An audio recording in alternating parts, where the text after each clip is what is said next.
Assalamualaikum. Today I'm taking to you at the Marriott Hotel for attending the consultative session by UNDP on business and human rights. It's all about to implement the human rights in the industrial sector and at the business entities. And here, the session is organized by FPCCI in collaboration with the Ministry of Human Rights and United Nations Development Program (UNDP). So they are the presenting the different plans and strategies with us. And now I'm taking to the actual event where the presentations are going to be present.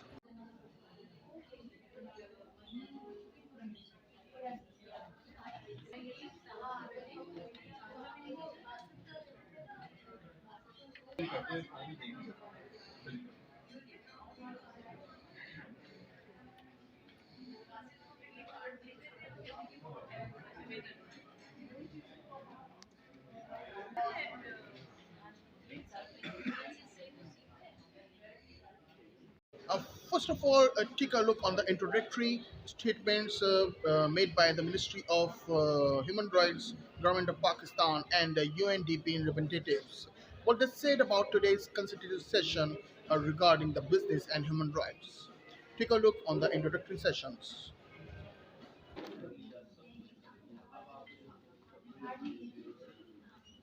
Work at UNDP Pakistan on our business and human rights interventions. Just some brief remarks from myself, and then we'll begin the proceedings. So thank you all for taking out your afternoons to attend this discussion. It's great to see a packed room. बहुत simple सा मकसद है आज कि we want to talk a bit about this business and human rights initiative, which is being led by the Ministry of Human Rights in Pakistan. And the purpose of today is to get the inputs from the private sector, especially the different members of the FPCCI, the Chamber of Commerce, on how business and human rights as a topic awareness can be increased amongst the private sector, and what are the learning and training needs of the private sector in this area. ये जो national action plan है आपके सामने इसमें there's various commitments by the government of Pakistan, but it also describes a number of expectations that the government has of the private sector with regards to responsible business. But what we hope to hear from you is if you can talk about what are the levels of awareness of these expectations and what sort of trainings would you require. UNDP, we've been working with. Can I just request you to please speak closer to the mic because we're unable to understand it here? Thank you. No, Thank you you. for noting that. So, is this clearer? It's much better. Thank you. Thank you. Since 2018 on this business and human rights program, and we've seen a lot of progress. The ownership of the government is visible at both federal and provincial levels. But to take this forward, the ownership of the private sector, and in this case, especially the chambers of commerce, who represent a large proportion of the private sector in Pakistan, is key. UNDP, in its support to Ministry of Human Rights, facilitates this relationship between the government and the private sector. And an initiative which we've had some discussions with the FPCCI about is this Business and Human Rights Information Desk. Very simply, what we are hoping is that the FPCCI can play a leading role in increasing the awareness of the private sector in Pakistan on business and human rights on this National Action Plan, and use that leverage it has to build the capacity of the private sector. Especially because we know that these recommendations, I mean, we're talking about international standards, which in Pakistan's context and Pakistani value chains and the informal nature of our economy, there are definitely some challenges. So the purpose of this desk would be to raise the awareness of the private sector, but then also come up with solutions and recommendations. Assalamualaikum. I am Rizwan Hamid from Busicom Private Limited.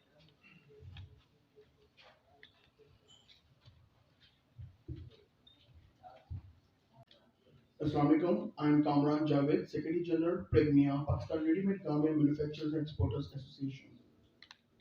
Manufacturer and Export Association. Now it's time for having the question and answer session. In Q&A session, different queries are raised and different queries are entertained by the UNDP representatives and the Ministry of human rights and what they express and what other concern has been raised in the name of the human rights. Take a look here. There has been an increasing global recognition of the impact that businesses can have on human rights, which led to drafting UN Guiding Principle on Business and Human Rights, and later adoption of National Action Plan on Business and Human Rights individually by the countries. Pakistan is the first country in South Asia to have an exclusive National Action Plan on Business and Human Rights containing 8 priority areas and 69 action points. And UNDP Pakistan is extending technical and financial support for implementation of this action plan by the government of Pakistan. A number of action points in the plan have been implemented. These include mapping exercise to identify the existing legislative and policy framework and gaps on the critical issues such as eradication of modern slavery, child labor, gender pay gap, protection of right to freedom of association, among others. The major findings and recommendations of these mapping exercises have been shared with the concerned stakeholder for implementation. Furthermore, Ministry of Human Rights developed guidelines on human rights due diligence for businesses in Pakistan. These guidelines provide practical recommendations for incorporating the principles of human rights due diligence into various types of businesses. The general set of 9 guidelines are voluntary, and businesses are being encouraged to implement these guidelines to the greater extent possible, depending upon their size and nature of business operations. And this basically whole exercise is also linked with the government international commitments pertaining to human rights. In this regard, as we know, the government of Pakistan has ratified 7 core convention, and the implementation of these convention is also linked with the GSP plus status, which is being enjoyed by the government of Pakistan. The new regime is expected in this regard with regard to GSP plus status and having more conventions and optional protocols and other commitments. And the government of Pakistan's actions related to GSP plus implementation of conventions have been appreciated by the EU in their different forums, and the government has reflected a positive action that is basically the implementation and preparation of the action plan on business and human rights. Definitely, when once we submit that the government has taken new initiative in the like of business and human rights action plan, they will ask for further implementation by the stakeholders. That's why we have arranged this consultation with regard to human rights due diligence, and I think today's consultation will definitely provide the future way forward how we are going to implement this typical action plan along with the coordinations of the relevant stakeholder at the federal and provincial level. Our colleague will definitely present it, the background and the future course of action in this regard. So thank you very much. Let me just see what best I can say in I would say in the least possible time. The problem is that the Ministry of Human Rights and even our donors, whosoever is sponsoring all these activities, they are still not taking cognizance of I would say non-conventional approaches. You see, GSP plus, I must say, how many things have to be complied with, we know, for the last as many years since GSP plus came. ILO, yes, I think we know the obligations, but unfortunately, the donors over there are training only those rent seekers who are creating only problems for us instead of really creating a due and just and fair awareness that certain things have some conjecture with the human rights also. I would personally believe so. So over there, I find the ILO approach is totally wrong because I have been attending some of the things, but now they are more focused on training the, I would say, public sector people who are working in labor department in the different provinces and the federation. Now let me come back to this human rights story. You see, the problem is that whatever in this book, which you see, I was asking our additional Secretary General, did we receive this book or any soft copy earlier to just review and prepare comments? To which he said no. So I'm also taking abundant caution in not commenting on this paper, which otherwise we would have not only commented, but we would have written as many pages or even more than you have written, you see, giving our concern. So there is a deficiency. So I think let me try to cover this deficiency with the knowledge which we have acquired in FPCCI for the last 25 years, engaging in all these activities activities in which we should also have a concern. The problem is very simple. For example, I like this paper of yours which we have circulated, but for only two sentences, which it says that the activity aims to contribute to a transformative change in the private sector in Pakistan. Very meaningful, transformative change by establishing the groundwork for a regulatory roadmap, which is important for us, definitely. What is that regulatory roadmap? Nobody should know. I will not say better, but I have been involved in all the regulatory frameworks, not only in their making, but still we are contesting some of the issues which are still going. In the last government, there was some initiative at the level of Prime Minister that two ministers used to be there, and they would think that our regulatory roadmap, the present, is adversely impacting the business environment in which we are interested by making a conjecture to, you see, what you call human rights. We also have rights, sir. I'm say just thinking about some of the rights which even in Pakistan have not been established, not only established, but donors have also not played much emphasis on that. Part of the section 69 action point under this action plan. This is the part of this action plan. So this is already, I think, covered, and very much, I think, our organization are cognizant. And if we talk about the harassment at the workplace, then child labor, then occupational health and safety, then bonded labor, then gender pay gap, I think you will see that more or less these are the actions and the priority areas are already taken by different under different conventions and laws and policies. But here we have combined all these actions under the section plan on business and human rights. And in future, definitely our businesses can face international level any convention that is basically related to business activities. If we are at this stage going to implement this section plan, definitely it will facilitate the businesses organization, whether it is GSP plus related, whether in future any other regulation, it will facilitate the businesses organization and will further strengthen their work and the commitment which have already they adopted and taken under different commitments. Now we are proceeding to the presentation, the main presentation about the strategy and the planning by the Ministry of Human Rights in cooperation with the UNDP, and what the UNDP team is presenting to the trade bodies and the business sectors. It's all about the implementing the human rights and their implications in the industrial sector. So take a look on this. Brief background of this national action plan that how did we start it? So this action plan is based on UN Guiding Principles on Business and Human Rights, which were endorsed by the Human Rights Council in 2011. And these guiding principles, they have three pillars, which are protect, respect, and family. Um, the good thing about these guiding principles is that it is not only the responsibility of the states to ensure protection of human rights in business sector, but also it is an equal responsibility of business sector.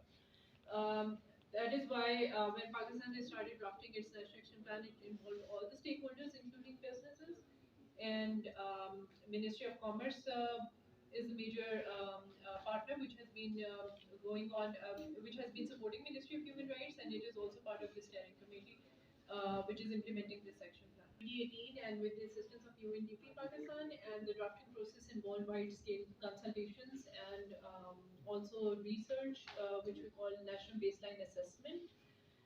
These are the protocols which are given by UN Working Group, and we followed all these protocols. There was a dedicated website which was open for public feedback. We got feedback of general public, and then after following all this procedure, we drafted this national action plan, which was approved by the federal cabinet in 2021, and then launched in December 2021. It has 8 priority areas and 69 action points. These are the 8 priority areas which I want to briefly discuss here for your knowledge. Our research and our consultative process, it showed that, for instance, the first one, the financial transparency, corruption, and human rights standards in public procurement contracts. Our research and consultative process showed that financial transparency is very much important to ensure human rights standards. So that is why we have a whole priority area. There are certain action points that how can we achieve that. Then anti-discrimination, equal opportunity, and inclusion. Our again based on our national baseline assessment and consultative process, we found that women and other vulnerable and marginalized groups they face many challenges. For instance, women can face harassment, or they can be denied facilities such as daycare centers and other sorts of challenges, which we try to address under this priority area of this national action plan. We have an interministerial and interprovincial steering committee for implementation of this plan, and FPCCI is the member of this committee. It has currently 25 members, and as I said, an FPCCI and other overseas chamber, for instance, they are also part of it. Workers Federation, they are part of it. So public and private sector are all included because uh, we cannot implement it single-handedly. We want cooperation of all relevant stakeholders. And this committee has a mandate to oversee the implementation of this action plan, and then they can also co-opt other members based on necessity and need as and when it arises. So three meetings have been convened so far, and then we have also, as I said, that we do awareness raising campaigns on this action plan. So we have done these campaigns in all our provincial capitals last year and other industrial hub, including Salkot and Faisalabad. And then we, as directors have also mentioned that mapping exercises have been done, and I'll briefly show you that these are some of the mapping exercises and researches which we have done. And then, as you can see that, for instance, eradication of modern slavery, it requires certain actions which focus on legislative reforms. But then we have this mapping exercise on gender pay gap. So businesses have more role here to take certain actions to ensure elimination of gender pay gap. Um, so these are some of the mapping exercises which we have done, and then we have developed a human rights due diligence guideline. It will be available soon at our website. You can access it there. Um, and this is of course voluntary at this moment. And then these guidelines have been framed with the view that larger scale projects will have different risks and impacts, and small scale enterprises will have different impacts. So there cannot be one formula for all the businesses to follow. So depending on their size and nature, they will have different human rights due diligence requirements. But as I said, that there is a dedicated website on MPHR, and it has been recently merged with the website of MOHR. It is a resource portal. You can access all the materials there. We have brought certain material with us today. You can have that, and we would be happy to have more conversation about what we do. And then when we say that what are our future goals, so of course we want to have better coordination with all public and private stakeholders for implementation of this action plan, and wider dissemination and awareness is our ultimate goal. And we are happy if you have further recommendations to implement this action plan. And of course, we are here for this human rights due diligence regulatory roadmap. We do not want more regulatory or more regulatory mechanisms, but the existing ones can be amended, and you can suggest that how human rights due diligence can be incorporated with minimum sort of we do not want something which can burden the private sector, but just to ease your business and then respecting human rights at the same time as well. Thank you. Documents. Gee, so all this applies to all sectors and all industries, but I'll note that there are certain activities which are being targeted to different sectors. The ministry and UNDP together are working with the textile and apparel sector, which and agriculture we are. How human rights would be the implementation and having the product with the positive productivity in terms of having the high rate of human resource with the implications of human rights. It's all about the factor designed by the UNDP, and here the team of UNDP and the team from the Ministry of Human Rights are presenting their views. discuss a very important topic pertaining to business and human rights, and also and we look forward to gauging your recommendations regarding business and human rights, excuse me, and human rights due diligence in general. But before we talk about the BHR desk at FPCCI, I would like to acquaint you with some of the work that UNDP has been doing with business and human rights in Pakistan and around the world. So UNDP works not only with governments, but it also works with businesses, civil society, human rights defenders, academia, and others to implement the United Nations guiding principles on business and human rights. And the goal is to advance responsible business practices throughout global value chains. So we work in Asia, Africa, South America, Europe as well, with numerous governments. And the logic behind this is that because of the integrated nature of the global economy, that by focusing on these countries, we plan to mitigate human rights risks in terms of in the realms of business. We have different pillars as far as the UNDP's work on business and human rights is concerned, and I'll give and you've probably already heard of some of them. But the first example pertaining to Pillar One pertains to the responsibility of the government to protect human rights uh, wi- within businesses. And the Pillar One, an example is the National Action Plan, which was started in 2021. It's 5-year National Action Plan. It's coming towards its midterm review. There are copies available outside and businesses. And this is very important because why do we have a pillar pertaining to the responsibility of businesses to respect? Because in countries, and frankly, the vast majority of the countries that we work in, they're countries where weak legislative mechanisms. And in those scenarios, it's beneficial to work with businesses to address that gap, to work with them directly. So in Pillar 2, for example, we have the Business and Human Rights Academy. And within Pakistan, for example, some of the work we've done includes working with local Japanese partner companies.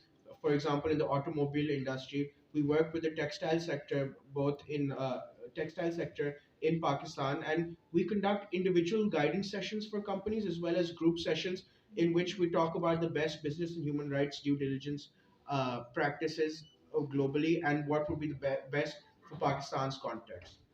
The third pillar for business and human rights is providing access to remedy and justice. And this is very important because while pillar 1 and 2 try to address or try to mitigate the possibility of harm by having frameworks and policies, pillar 3 pertains to those cases in which harm has already taken place. So how do you provide remedy and justice in those cases? So in such cases, we work with judicial and non-judicial mechanisms as well, which includes national human rights institutions like the National Commission for Human Rights. And then we also work a lot on environmental justice, and we realized that the risks caused to private sector by global human rights impacts are increasing, particularly the reputational damage of being involved in a human rights fiasco.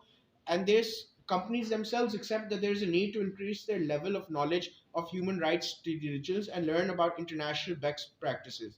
And there's a desire to learn about these best practices as well as country specific guidance. A lot of these companies, for example, will have international partners or themselves be multinational corporations, but not every company is the same, and that is why the base of knowledge differs. But the aim of this project is to firstly advance human rights outcomes in Pakistan, especially for the most vulnerable and marginalized communities. So this would include persons with disabilities, for example. It would include indigenous communities. And we realize that businesses have an important impact. There a vast majority of Pakistanis are somehow directly or indirectly linked to the business world. Whether, for example, one person in a household is employed by a business, that human rights impact transcends to and extends towards that entire family. So businesses are a great net in order to for achieve better human rights outcomes. The second important aim is to contribute to the achievement of the 2030 Agenda and Sustainable Development Goals, which is an overarching United Nations goal. But lastly, I think, and this is very important, that we seek to promote the competitiveness of Pakistani companies in international markets and value chains, which are moving towards rewarding responsible business conduct. And this is something that I will talk to you a bit about in the, as well uh, as well, because it's important to keep in mind that there is a shift as far as international mindsets regarding human rights are concerned, and this is something that I'll talk to you about in a little bit about it. But there are a wide range of human rights that can range from the very universal and and intuitive, such as the freedom of expression, the right to life, your right to health, your right to have occupational safety at work, to general rights as well, such as environmental rights, your right to say environment, etc.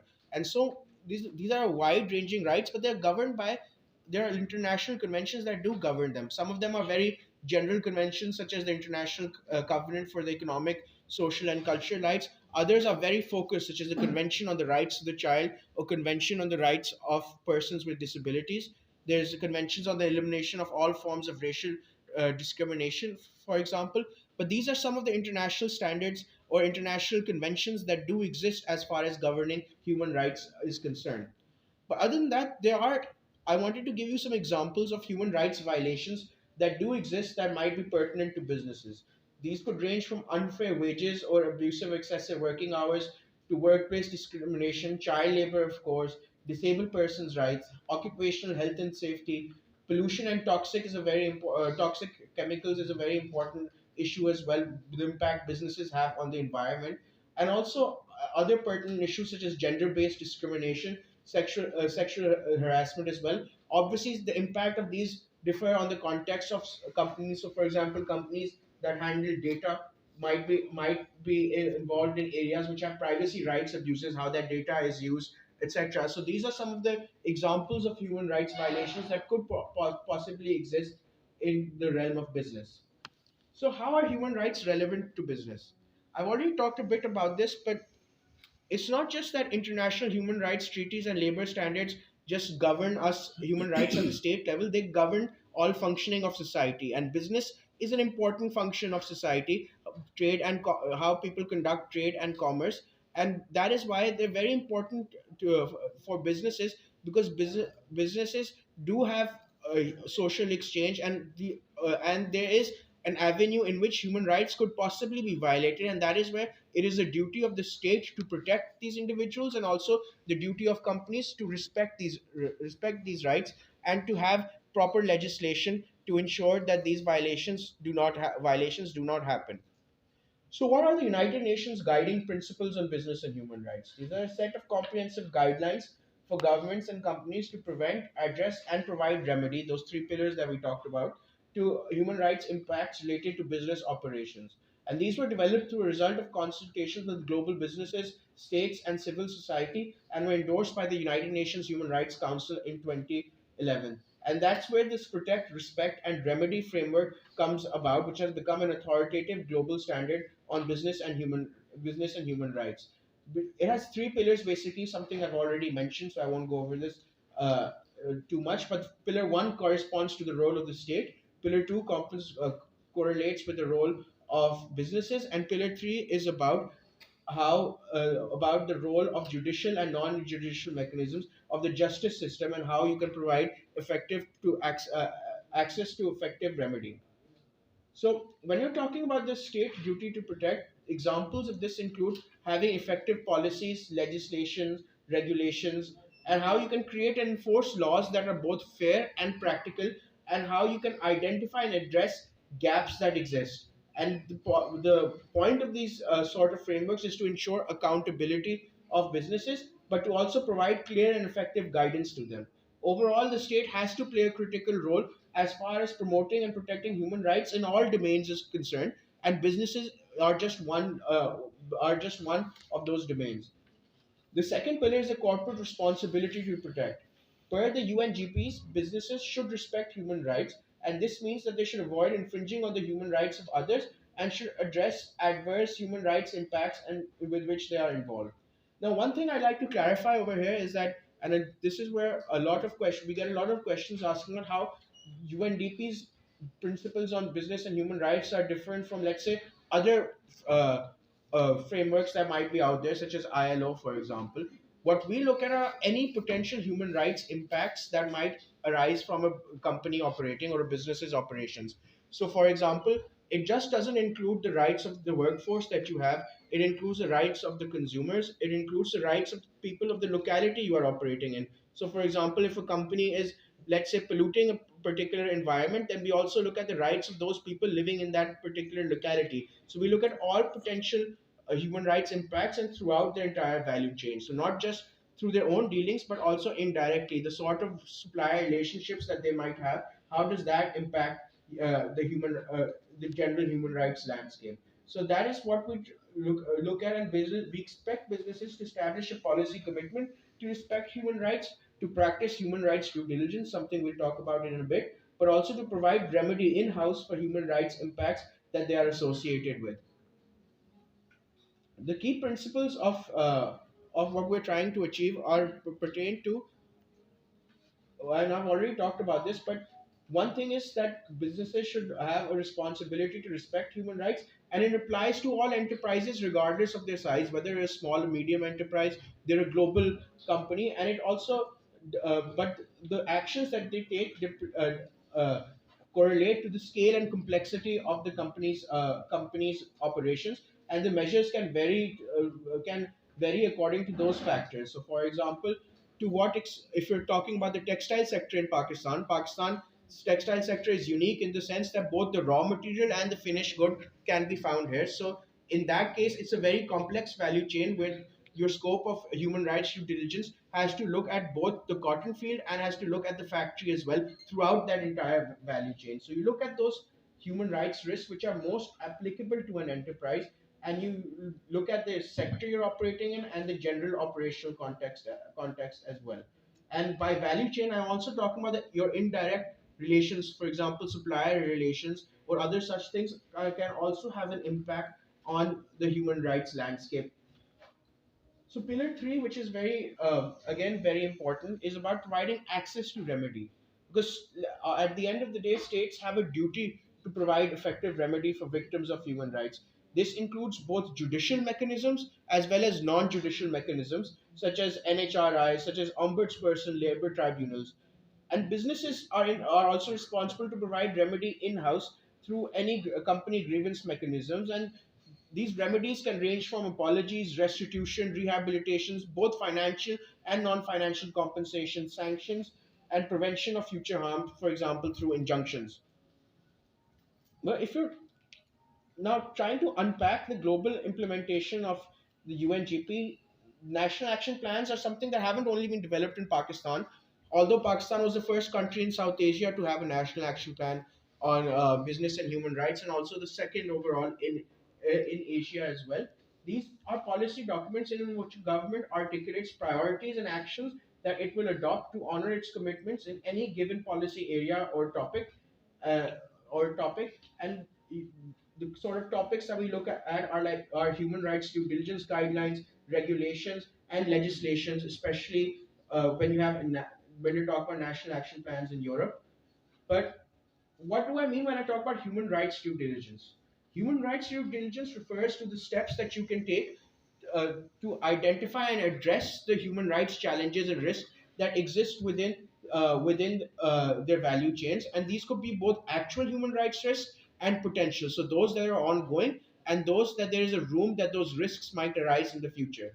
And the process of conducting human rights due diligence has four basic elements.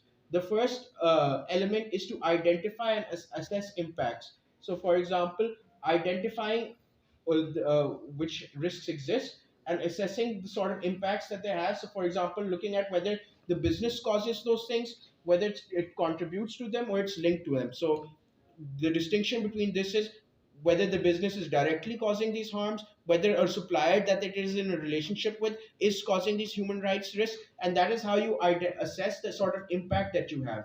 The second step is to integrate findings. जब आपने निशात कर लिए इन सब खतरात की, तो फिर आप देखते हैं कि हम क्या क्या तौर तरीके अपना सकते हैं जिनके थ्रू एक्शन लिया जा सके और इम्पैक्ट्स को मिटिगेट किया जा सके. तो इसमें आप जब वो एक्शंस ले लेते हैं, तो तीसरी स्टेप जो है विच इज ट्रैकिंग इफेक्टिवनेस. अब 6 माह गुजर गए, साल गुजर गया, you have to assess if those impacts are, or if those measures are working or not. So you track the effectiveness of those measures. If something is not working, you change it. If small parts of it are not working, you change those. If the policy as a whole is failing, then you sit down and think of a new policy to mitigate those human rights impacts. And fourth, which is very important, is to communicate with relevant stakeholders regarding measures taken. So this could be civil society. So for example, if it was an environmental risk that was taking place, and you information desk and training program that businesses can utilize at FPCCI.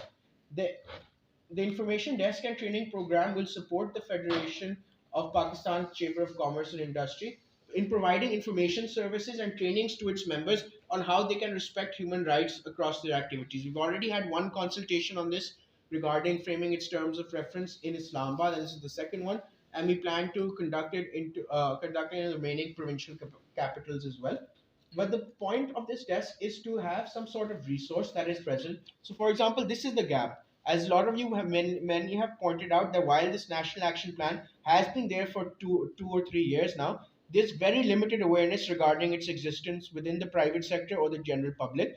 Those are the sort of gaps that we want to address. How can we create resources where there's ease of access to information and to these trainings? And that is what we want. We want to create a resource that businesses in Pakistan can utilize, starting at the federal level with the chambers, and hopefully in the future you could have similar mechanisms in local chambers as well. But the point of this institution is that it provides you access to information regarding regulations, regarding business and human rights, and human rights due diligence best practices, and can conduct trainings. And we also want it to be a sustainable thing. We don't want it to end as soon as UNDP exits the scene or moves on to its next project. We want to create something sustainable that can be there in the future as well. So once that capacity exists, how that resource can exist for Pakistan. This will be something that will benefit the Pakistani economy and the prospect of our foreign economic engagements. How we can remain up to speed when it comes to different changing international laws and landscapes that might impact our exports. So that is something that is very important, and I'm really looking forward to hear from to hear recommendations from you regarding this. And please feel free to ask any other questions that you might have. But let's just open this by asking a very simple and key question, which is, what do you need? What are the key human rights training needs for businesses in Pakistan? And all of you have great experience from operating in the business domain, so we'd love to hear your recommendations regarding this. Thank you. Today we are at Marriott Hotel, and today we are going to share the consultative session by UNDP in collaboration with the Ministry of Human Rights about the business and human rights in the industrial development. Assalamualaikum, Adnan Ali खास के लिए Sindhi human rights. Mr. Qasim, am I right? Yes, Qasim. You have mentioned in your presentation regarding the PEPRA rules, that the PEPRA rules will also incorporate the human rights due diligence. Please elaborate this point, and in what areas the PEPRA rules will incorporate it. Basically, related to the government entities and procurement, where government have procurement in different sectors, where we have talked about the PEPRA rule. Otherwise, it is not Basically, obligated by I'm involved in the ADF funding, and I'm involved in the ADF funding, ADF related projects, different projects funded by the Export Development Fund, and we follow all the rules of PEPRA rules. So I would like to know that where the human rights will exist, because I didn't find anything related, any point, any rule related to the human rights or the in the protection of the human rights in the PEPRA rule. That's my point. I knew about the what is PEPRA rule. I knew about it. So just like with the private sector, we have started this consultation with the public sector entities as Mhm. well, relevant entities. So we invited a representative of PEPRA in our initial consultation, which held on. Yeah, can you hear me now? Yeah, because you have to close the mic. So we had our first consultation with the public sector on 6th of this month. Okay. And we just have got feedback from PEPRA and other relevant government entities. We are compiling all of this information right now. So there will be a report after all these consultations. We can share it. Right now, there is no human rights due diligence requirements in PEPRA rules. Yeah. We would incorporate it. But in what areas you are looking for in the delay, then in the payments to the So the supply chain Yeah. that they should be more human rights compliant when you are providing. Okay. Yes. And just to reiterate, those rules do not exist, but the plan is that, for example, to have human rights impact assessments prior to any public procurement, or so similarly how you have in starting to have environmental impact assessment, to have a similar one for human rights due diligence when before any procurement activities. Thank you. On this issue, okay. Since I have been member of PPRA for 6 years Yes. and I was running the best procurements, I think this what they are telling is partly I can say true, and what you are intending to tell also is partly true. In the sense that there were some discussions that, like you just showed, Abhishek, over there, in the mega projects, in the big projects, because when the projects cross 500 million, it becomes mandatory to just put them on the side. You see. So in that situation, a discussion did come. I was also involved in that. When you sort of are looking at the other transparency aspects of the projects, which transparency conduct and the PPRA rules, then in those projects, the human rights, you see, would also be ensured. In what linkage probably they are all talking together. It's a good point, you see, especially like if you can say a Mumbai Dam, Yeah. Tasu Dam, and take any other big project, you see, over there, this is also issue that people are being employed on daily basis, and the supervisor would just deny them the next day entry to just leave. This is very much common. And what is happening in Balochistan also very much common in mines and mineral projects, that people just come for few days and they expect to leave because it is at the liking, disliking or the assessment of a discriminatory nature. So this is a good point. I think if they are working on this, I would say it's a good point. But having said so, may I, first of all, let me compliment you people that you have really taken an initiative. So it is always said that it is better to have a bad initiative than no initiative. So let me say like that. But I'm not saying it's a bad initiative. I would say it is in between, but it is an initiative. So it will really take us to the horizon of conformance with our global position in which we are working. Because I fairly remember SF 8000, you are in the premium that the exporters have problems, that you have to comply with European standards. And Europeans are really serious that whatever they are, and to that extent, when the things are imported in their country, they are also equally under the same pattern of legislation, which I think is necessary for the human rights. So this is also a very good point. Now, having said so, what I want to ask you is that informal economy in Pakistan it is a buzzword. How, in your own, sort of in this working, I would say you have also shown a very big desire of working on this informal economy to sort of shift it to the formal side, if I'm right to say it like that. But the problem is that, first of all, informal economy and its otherwise myth has to be understood in reality. The fact is that in Pakistan, informal economy is running this country in this chaotic situation. Informal economy is supporting whenever we have an atomic blast, let me tell you. It's our own, research and survey. Informal economy, people sometimes think that they are not paying taxes. They are again wrong. We have 11 surveys based on a person, his brother, and few children working with two lathe machines. They are buying, lubricants. They don't ask for any adjustment. They are paying electricity bill at 25% plus as a penalty of being not registered. They are paying all the withholding taxes, not adjustment. I am using my mobile. Believe you me, I adjust my withholding taxes. They don't adjust these withholding taxes. So this myth also in Pakistan, which is existing, it's a propagandist myth. If you ask me, the only thing is that you can call them taxpayers, but not tax filers or not return filers. In 11 surveys, 6 we concluded in the S sector that they were paying more taxes than otherwise if you were registered into the, by filing the returns. So let me tell you, but you also think about it because you are in the research, you can have a better approach, find if you can really help this myth or this desire of the government can farmer be converted into farmer just because of not filing the 2 pages. This is the difference. Now, one thing more I want to ask you, standard on human rights. I'm a director in Pakistan Standard Quality Control Authority for the last 10 years. In this year also, I will complete a year. I don't know next year I'll be there or not. This is also a very good idea.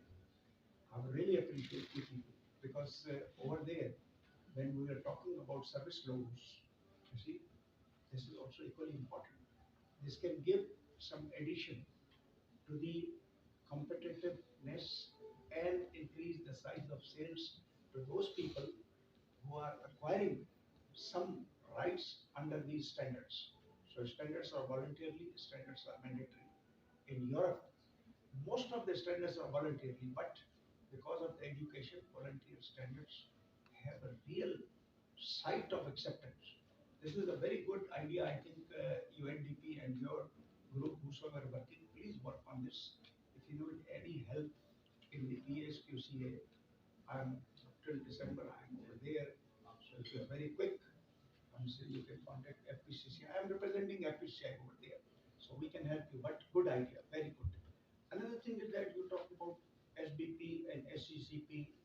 I was over there, the discrimination is the order of the day. Let me tell you, we are in the business.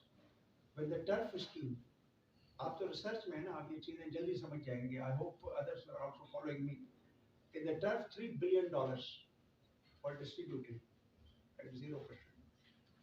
The SME access to the finances is 5.4% of the total deposits. See this discrimination. So SBP, I would say it is an infringement on human rights of businessmen who are weaker, who are SMEs, or who are weaker than those 60 people who hit the jackpot. Some of the premium might have hit the jackpot also. For sure, I know. Because they also hit the jackpot. But then $3 billion, how much economy how could human rights you could improve? Why? Because in your own presentation, human rights, you said that right to have a prosperous living, just right to have access to food. You said so. So that means transport, food security, you see, appropriate housing, roads, sewerage, water, they are all related to human rights actually. These are the rights of the people to have it. But unfortunately, let me just say that in Karachi alone, we are here. We lack all of these things.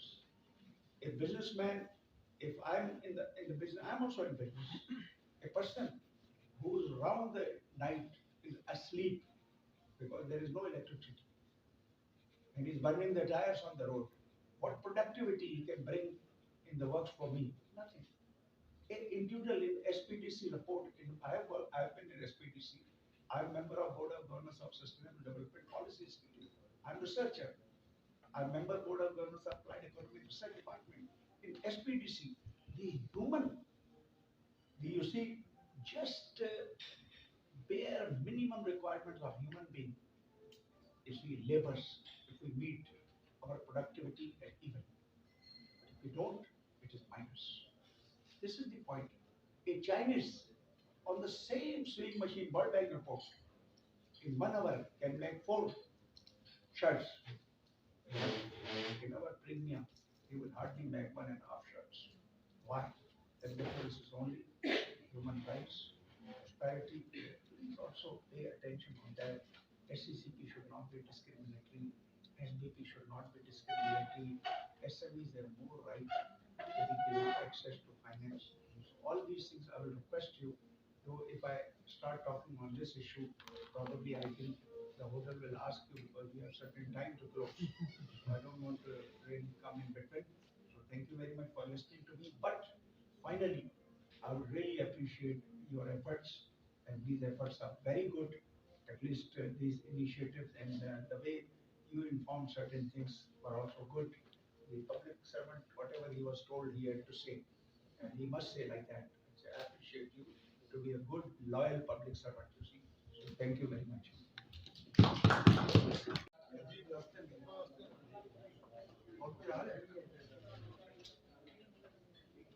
7 की हुई है।